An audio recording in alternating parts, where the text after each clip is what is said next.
Et à 8h16 sur Sud Radio, c'est l'heure du petit déjeuner politique avec notre invité François-Xavier Bellamy, député européen LR. Bonjour François-Xavier Bellamy. Bonjour. La guerre en Ukraine, la démonstration de force attendue de Poutine en ce 9 mai, victoire contre l'Allemagne nazie, l'après-présidentielle, des nouvelles des Républicains après la déroute à cette présidentielle, l'attente autour d'Emmanuel Macron, la campagne des législatives, autant de questions que nous allons essayer d'aborder.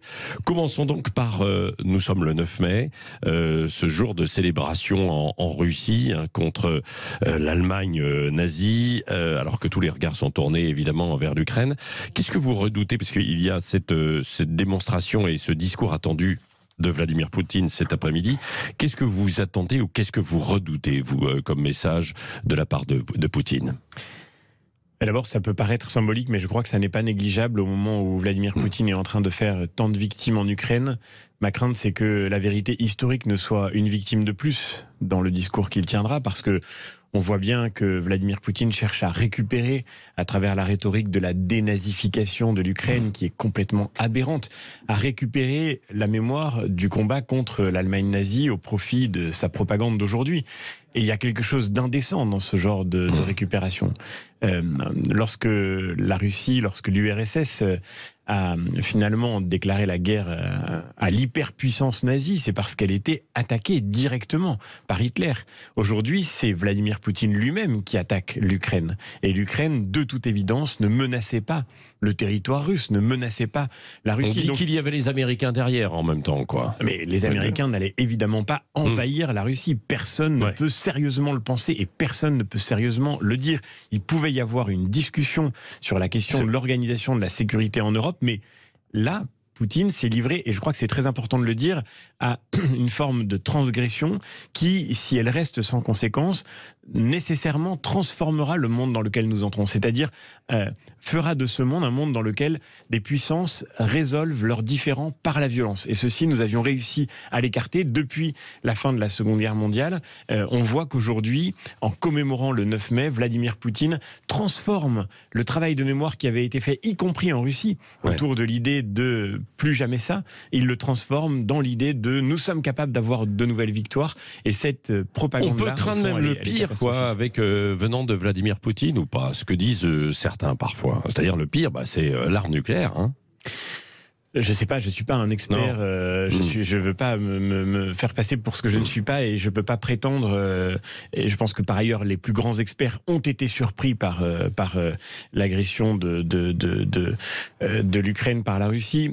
Il me semble que de toute façon, la politique consiste, quoi qu'il arrive, à anticiper le scénario du pire. C'est pour ça que je trouve d'ailleurs absolument fascinant d'entendre aujourd'hui encore des responsables politiques nous dire qu'il faudrait sortir du nucléaire, sortir de la dissuasion nucléaire. Nous savons bien aujourd'hui que nous vivons dans un monde dangereux. Nous le voyons avec la guerre que Vladimir Poutine a déclarée à l'Ukraine, et nous savons que la dissuasion nucléaire est, c'est certain, le levier qui permet d'éviter que l'escalade n'aille plus loin encore. Maintenant, encore une fois, je le redis, la question fondamentale, c'est celle de savoir comment nous allons réussir à faire en sorte que la réponse de l'Europe, la réponse du monde occidental aux côtés de l'Ukraine soit susceptible de mettre fin à cette guerre, parce que c'est l'urgence absolue. D'un mot aussi, c'est une parenthèse, mais tout de même, aujourd'hui, les chaînes de télévision vont retransmettre ces cérémonies en fait à Moscou. Est-ce que vous êtes choqué par ça?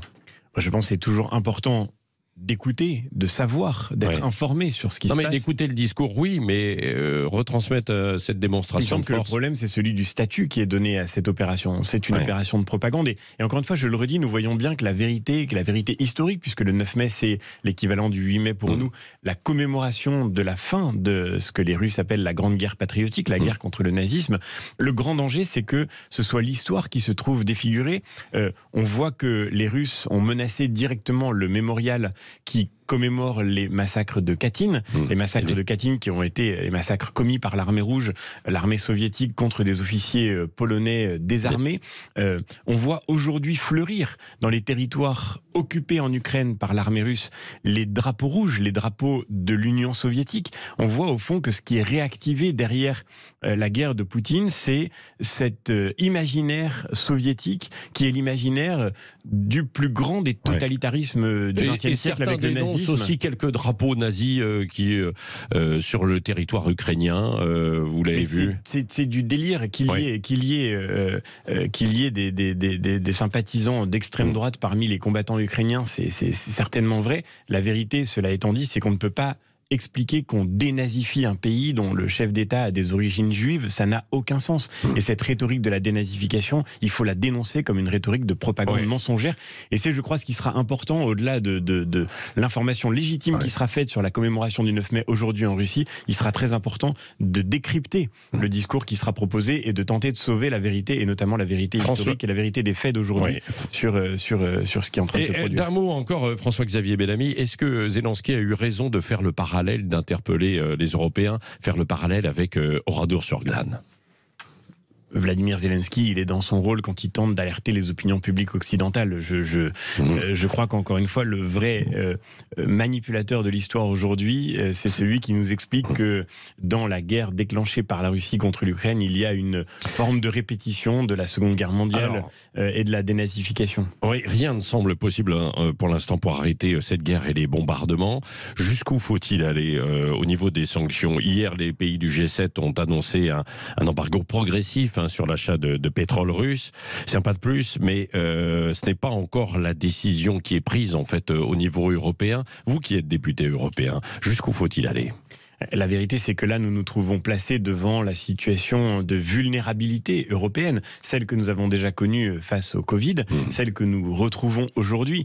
Au fond, et c'est ce que, pour ma part, avec mes collègues au Parlement européen, j'ai dénoncé depuis la campagne européenne, ce que j'ai indiqué comme devant être notre combat principal dans ce mandat européen. Nous voyons qu'aujourd'hui, l'Europe est devenue dépendante pour produire les biens les plus importants pour garantir la souveraineté de nos démocraties, la souveraineté de nos pays. On l'a vu donc pendant la question du Covid, notre dépendance industrielle sur la question des masques, des tests, notre dépendance en termes de production industrielle, on le voit aujourd'hui sur la production énergétique. Et cette dépendance nous installe dans une impuissance qui est coupable, bien sûr. Nous avons réagi, et les Européens ont réagi avec force au déclenchement de la guerre en Ukraine, en mettant en œuvre des réponses fortes, de manière rapide. Mais aujourd'hui, nous arrivons d'une certaine manière au nerf le plus important, c'est-à-dire l'énergie. Et sur les questions d'énergie, eh bien, il est certain que nous ne pouvons pas faire sans les importations qui nous viennent de Russie. On peut pas aller à un embargo total, quoi. C'est ce que vous dites. Sur le pétrole, on pourrait s'en sortir, mais le vrai sujet, c'est le gaz. Tout le monde le sait, c'est l'éléphant au milieu de la pièce. Et quand on parle du pétrole, c'est pour s'épargner de parler du gaz. Le travail qui est devant nous, qui est un travail urgent, c'est d'abord, dans l'immédiat, de tenter de construire les conditions d'une indépendance plus grande à l'égard de la Russie sur le plan énergétique. Et c'est la raison pour laquelle je me suis battu pendant des mois sur la question, par exemple, de la taxonomie européenne, un règlement non très compliqué qui était sur le point d'exclure la filière nucléaire. On voit bien qu'Emmanuel Macron n'a pas défendu le nucléaire pendant les derniers mois, les dernières années du mandat qui s'achève. Il a fermé la centrale de Fessenheim. Il a laissé la Commission européenne mettre le nucléaire un peu à la marge de l'énergie en Europe. Et par là même, il a basculé un peu les choses, là, en fait, dans il veut aller vers l'Europe, vers le nucléaire, quoi. Mieux vaut tard que jamais, mais en attendant, la fermeture de Fessenheim, on la paye déjà en dépendance accrue à l'égard de la Russie. Aujourd'hui, un sujet majeur, par exemple, Patrick Roger, prenons juste ce sujet-là. Est-ce que nous serons capables d'exiger de nos partenaires européens, je pense à nos amis belges, je pense à nos amis allemands, qu'ils maintiennent en activité les centrales nucléaires qu'ils sont encore en train d'exploiter? S'ils les ferment, ce qui est aujourd'hui prévu, c'est 4 centrales nucléaires qui sont encore aujourd'hui exploitées par ces deux pays. S'ils les ferment, ce sera des millions de mètres cubes de gaz de dépendance chaque mois que nous continuerons de devoir à la Russie. Et je pense que si nous ne sommes pas capables d'obtenir cela, c'est que vraiment l'Europe n'a pas pris conscience de la gravité des enjeux. Qu'est-ce que vous attendez du discours du chef de l'État aujourd'hui lors de sa prise de parole au Parlement européen de Strasbourg pour les clôtures de ces journées européennes qu'il avait lui-même lancées? C'est la clôture de la conférence sur l'avenir de l'Europe, en effet. Je ne sais pas tellement ce qu'il faut en attendre. Je dirais que ce qui serait le plus nécessaire aujourd'hui, c'est un effort de lucidité sur les fragilités de l'action européenne. Je ne suis pas certain que ce soit ce dont Emmanuel Macron est l'exercice qu'il est le plus à même de mener.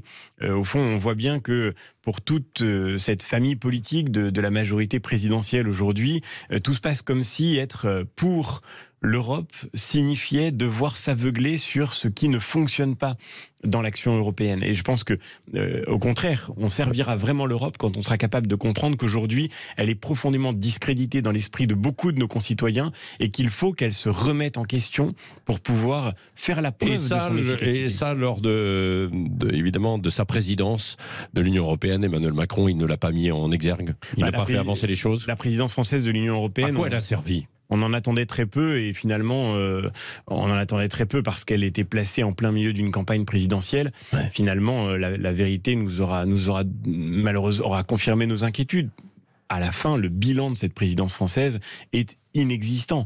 Il reste encore quelques semaines, bien sûr, mais on voit bien, vous voyez, on est dans un moment où le gouvernement est totalement suspendu, on ne sait même pas qui sera Premier ministre. Pendant ce temps-là, rien ne se passe, rien ne peut se passer de concret et d'efficace dans le travail européen. C'est évident, parce que la présidence française de l'Union européenne, ça veut dire des ministres actifs, engagés sur leur dossier, qui négocient des arbitrages, qui obtiennent des résultats.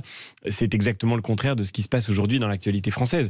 Donc cette présidence française, ça aura été une occasion manquée. Pas de chance pour notre pays, ça revient tous les 14 ans. Ouais. Et donc, on ne peut qu'espérer que nous retrouverons une présence européenne plus forte. Est-ce que dans vos propos, on a l'impression qu'Emmanuel Macron est aveugle, entre guillemets, face aux problèmes que rencontre l'Europe, quoi ? C'est ce que vous voulez dire, c'est ça ? Au fond, il y a une espèce de déni de réalité qui fait que, à cette Europe qui paraît déjà si éloignée des citoyens, on va apporter une réponse totalement aberrante qui est de la rendre encore plus lointaine. Je prends un seul exemple. La conférence sur l'avenir de l'Europe, elle aboutit avec le travail du président de la République à un résultat qu'il a lui-même beaucoup poussé, que ses députés au Parlement européen ont beaucoup poussé, et d'une certaine manière, je leur reconnais d'avoir gagné cette bataille, mais je crois qu'elle est catastrophique pour l'Europe dans son ensemble, c'est celle des listes transnationales. Les listes transnationales, ça veut dire, pour ceux qui nous écoutent, qu'à la prochaine élection européenne, vous n'allez plus seulement élire des députés qui viennent de chacun des pays européens et qui sont élus pour représenter les citoyens de leur pays. Moi, je suis député français au Parlement européen, j'ai été élu par les Français pour les représenter, mais que vous aurez aussi des listes transnationales, c'est-à-dire des listes qui réuniront des élus de tous les pays. Moi, j'ai jamais entendu un électeur français me dire: l'Europe est trop éloignée de moi, j'ai envie d'élire un parlementaire suédois plus qu'un parlementaire français, ça la rendra plus concrète et plus proche de mes préoccupations.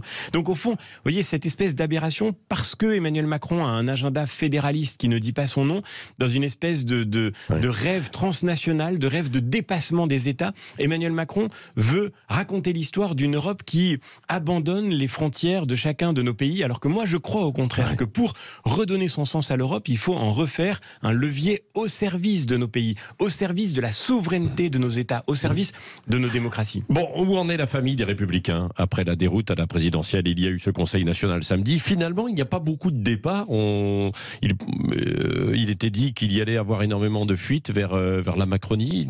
Vous avez réussi à limiter ? Mais merci de le reconnaître, en effet. Non, mais on a beaucoup parlé. Factuel, mais c'est important de le dire parce que c'est vrai qu'on a tellement entendu c'est parler. C'est peut-être pas fini. Bon. On a tellement entendu parler des Républicains comme d'une famille politique qui allait se déchirer sur la question de savoir s'il fallait rejoindre ou non Emmanuel Macron. Il est déchiré quand même. Non. La vérité, c'est que les Républicains sont dans leur immense majorité certains que leur place est d'être dans l'opposition à Emmanuel Macron. Non pas pour le plaisir de l'opposition, il n'y a aucune espèce de jubilation à critiquer pour critiquer, mais parce que, d'abord, nous connaissons Emmanuel Macron, nous connaissons son bilan, et nous savons que nous ne pouvons pas soutenir l'action qu'il a menée, quoi qu'il décrive aujourd'hui son mandat futur comme le mandat d'un président nouveau, élu par un peuple nouveau. Nous avons de la mémoire et nous croyons au temps long, et nous savons que nous ne pouvons pas faire confiance à quelqu'un sur la base de l'action qui a été menée au cours des 5 dernières années, qui n'est en rien meilleure que celle de François Hollande avant lui, en rien.